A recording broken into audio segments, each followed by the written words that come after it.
It will give when the thrill is gone. It will give when the pulse is weak. It will give when there is no benefit nor advantage. Love just keeps on giving. The 5,000 didn't come. Blind Bartimaeus is not seen. The woman at the well is not there. But here comes just a few scragglers. If in your life you have a few people in your whole life, I mean from the cradle to the grave, who loves you unconditionally, here they come down to the tomb where there was no advantage, just to do what I can with a situation I cannot change. Can't you see them coming down to the tomb with heavy hearts and broken spirits, going down to the tomb thinking, oh God, we've lost it. We've lost the master. We've lost the master of miracles. We've lost the master of miracles after 400 years of silence. No miracles, no prophetic utterances, no decrees, no declarations. And we had 33 years of promise. And now we have lost the master of miracles. Get this myrrh and stuff together. Let's go down to what's left of Jesus. When Mary got down to the tomb, it was a mess. People pay good money to make sure that tombs are decorated and looking nice. It was an absolute mess. The stone had been rolled away. It was disruption at the tomb. He was not there. He was not there. And I will take this liberty in assuming she was angry, because the Bible doesn't tell me how she went down, but it tells me how she came back. She was running when she came back. Because there are some things in your life that will make you run.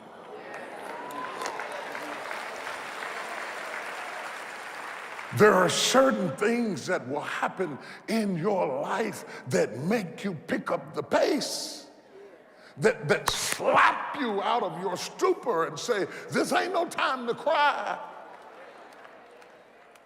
And you feel like I can't even have good grief without the world going crazy. I can't even have this moment without people. Somebody has stolen Jesus. She thought. They've taken away my Lord, she said, and I know not where they took him. The master of miracles. Don't you remember he had cast demons out of her?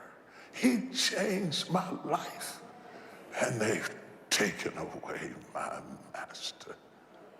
And she said, I've got to go get some help. And she goes running to tell and to find Peter and the other disciple. You remember Peter and the other disciple. We've heard those phrases before. We hear about Peter and how Jesus had called him and strengthened him and set him apart and taught him to be the rock that his name says that he is, and taught him to be unrelenting up under pressure, and was teaching him all kinds of things about life. She comes to get Peter and the other disciple, running to the tomb to find him, running to the last seen location of Jesus. As soon as Mary could get to Peter, she was going to tell them, somebody's taken away the Lord. And walking with him is no longer what I expected.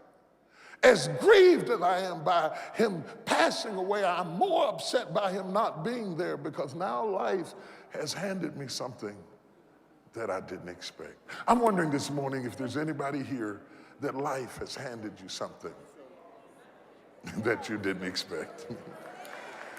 Oh my God. The one thing I can tell you for sure is that nothing is for sure. That's the one thing I can tell you to count on is don't count on anything. that life will often disrupt what you expected. That just as soon as you have it down in a nice, neat little box of how you think it's going to go, and that when I walk down here, this is what is going to happen, by the time you get there, it will never be what you expected it to be. So you got to get used to being a little disappointed. You got to get used to being a little bit shocked. You got to get used to walking into situations and being flexible and adjustable. Because if you are not flexible, you cannot survive. God did not promise you that by the time you got to where you was trying to go, it would be what you thought it would be. God did not promise you that by the time you got the house you were trying to get, it would be what you thought it would be. God did not promise you that by the time you found your significant other, that it would be what you thought it would be. God did not promise you that if you joined this church or that church, that it would be what you thought it would be. But I came to tell you this morning that our God is a God of the unexpected. Oh my God, I feel a shout. I'm going to say it again. Our God is a God of the unexpected. So just because life has shocked you doesn't mean it's shocked God. Nothing takes God by surprise. He already knows what's going on in every corner of your life. And he sent me here to tell you, don't worry about it. I got you covered. Don't worry about it. I got you covered. You may be shocked, but God's not shocked. Oh, that's a good shouting spot right there. Still to come on The Potter's Touch.